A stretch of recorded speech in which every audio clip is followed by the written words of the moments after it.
एक चूहा गलती से एक रोबोट को स्टार्ट कर देता है। चूहे डरकर भाग जाते हैं। वह रोबोट इंसानों द्वारा बनाया गया था और किसी ने उसे ऑर्डर किया था, लेकिन किसी वजह से वह जंगल में गिर गया था। रोबोट चूहों से कहता है, मैं आप सबकी क्या मदद कर सकता हूँ, पर चूहे उसकी भाषा नहीं समझ पाते। उसी समय पानी के बहाव में बहता हुआ रोबोट एक लंबी चट्टान के किनारे पहुंच जाता है। वह देखता है कि एक ऊंची पानी की लहर उसी की ओर आ रही है। यह देखकर रोबोट खड़ी चट्टान पर चढ़ने की कोशिश करता है, पर सफल नहीं होता। तभी उसकी नजर एक केकड़े पर पड़ती है जो चट्टान पर आसानी से चढ़ रहा था। केकड़े को देख रोबोट भी उसी की तरह चट्टान पर चढ़ने लगता है और आखिरकार ऊपर तक पहुंच जाता है। वह केकड़ा भी ऊपर आ जाता है। रोबोट केकड़े को अपनी हथेली पर उठाकर स्कैन करने लगता है। तभी एक पक्षी आता है और केकड़े को उठा ले जाता है। अब रोबोट के सामने एक घना और हरा भरा जंगल था। वह जंगल में घुस जाता है जहाँ जानवर उसे देखकर हैरान रह जाते हैं। रोबोट उनके पास जाने की कोशिश करता है, लेकिन जानवर डर कर उससे दूर भाग जाते हैं। रोबोट उनकी मदद करना चाहता है। तभी वह एक गिलहरी से पूछता है, क्या आपने मुझे ऑर्डर किया है? लेकिन गिलहरी कुछ समझ नहीं पाती। इसी बीच एक चूहा लकड़ियां बटोरता हुआ दिखता है। रोबोट चूहे के पास जाकर कहता है, क्या आपको मदद की जरूरत है? पर चूहा डर कर भाग जाता है। आखिर में रोबोट एक हिरन के पीछे अब रोबोट हिरन की मदद करना चाहती थी, लेकिन हिरन उसे जोर की लात मार देता है। इस रोबोट से कोई बात भी नहीं करना चाहता था, क्योंकि इसे जानवरों की भाषा नहीं आती थी, जिस वजह से रोबोट अपनी चिप निकालकर एक्टिवेट कर देती है और एक जगह बैठ जाती है। धीरे धीरे कई दिन बीतने लगते हैं। सावन और पतझड़ भी बीत गए थे, लेकिन रोबोट ने जंगल के सभी जीव जंतुओं की भाषा सीख ली थी। उसे उनके चलने का तरीका और हर जानवर की आवाज निकालने का भी तजुर्बा हो चुका था। रोबोट अब खड़ी होती है। उसका आकार और बड़ा हो चुका था। वह सभी जानवरों के पास जाती है और उन्हें बताती है, मेरा नाम रोजर है, मैं आपकी भाषा में बात कर सकती हूँ और मैं आप सबकी क्या मदद कर सकती हूँ। लेकिन तभी एक भैंसा रोबोट को टक्कर मार देता है और वह दूर जा गिरती है। फिर भी वह खड़ी होती है, जिसे देख सभी जानवर दूर भाग जाते हैं। अभी भी कोई इसके पास नहीं आना चाहता था, जिस वजह से रोजर निराश होकर यहाँ से जाने का फैसला करती है। वह जंगल के सबसे ऊंचे पहाड़ पर खड़ी थी। रोजर अपनी हेडलाइट एक्टिव करती है और यहाँ से जाने के लिए तैयार थी। तभी उसे जोर की बिजली लग जाती है और वह जंगल में गिर पड़ती है। उसके पुर्जे डैमेज हो चुके थे। थोड़ी देर बाद उसने देखा कि उसके पुर्जों के साथ जानवर खेल रहे थे। कुछ जानवर तो इसके अंदर घुसकर अंदर के पुर्जों को तोड़ रहे थे। यह देखकर रोजर अपने शरीर को जोर से घुमाने लगती है।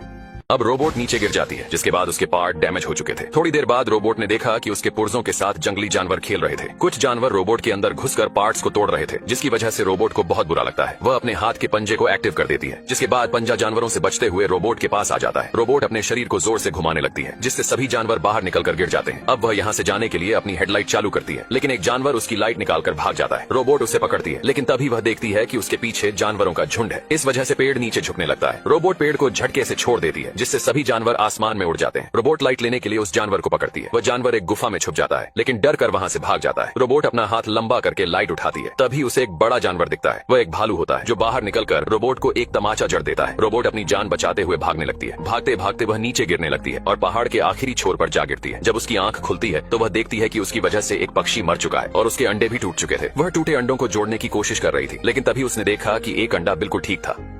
अब रोबोट ने देखा कि उसकी वजह से एक पक्षी मर चुका था और उस पक्षी के अंडे भी टूट चुके थे। रोबोट टूटे हुए अंडों को जोड़ने की कोशिश कर रही थी, लेकिन अफसोस टूटे अंडे भला कैसे जुड़ सकते थे। तभी रोबोट ने देखा कि एक अंडा अभी भी सही सलामत था। उसने अंडे को स्कैन किया और पाया कि उसके अंदर चिड़िया का बच्चा जिंदा था। रोबोट ने धीरे धीरे अंडे को अपने हाथ में उठाया, लेकिन थोड़ी देर बाद उसने देखा कि अंडा उसके पास नहीं था। एक चालाक लोमड़ी अंडे को लेकर भाग रही थी। रोबोट ने तुरंत उसका पीछा किया। लोमड़ी उसे काफी देर तक भगाती रही। तभी अचानक रोबोट पहाड़ से नीचे गिर गई। लोमड़ी को लगा कि रोबोट अब मर चुकी होगी, लेकिन रोबोट ने पहाड़ को पकड़ लिया और ऊपर चढ़ने लगी। रोबोट में हर तरह का हुनर था। यह देख लोमड़ी ने डर के मारे अंडे को जमीन पर रख दिया। जैसे ही रोबोट अंडे को उठाने वाली थी, लोमड़ी ने अचानक अंडे को अपने मुंह में दबा लिया। यह देखकर रोबोट को गुस्सा आ गया। उसने लोमड़ी का गला कसकर पकड़ लिया, जिससे घबराकर लोमड़ी ने अंडे को दूर फेंक दिया। लेकिन लोमड़ी इतनी जल्दी हार मानने वाली नहीं थी। वह फिर से भागकर अंडे को मुंह में दबा लेती है। इस बार लोमड़ी एक शाही जानवर पर गिर जाती है। उसके शरीर में कांटे चुभ गए। रोबोट ने अंडे को अपने सुरक्षित अंदरूनी हिस्से में रख लिया और फिर भी अपनी दुश्मन लोमड़ी की मदद की। उसने लोमड़ी के शरीर से कांटे एक एक करके निकाल दिए। रोबोट ने यह साबित कर दिया कि भलाई करने से बड़ा कुछ नहीं होता।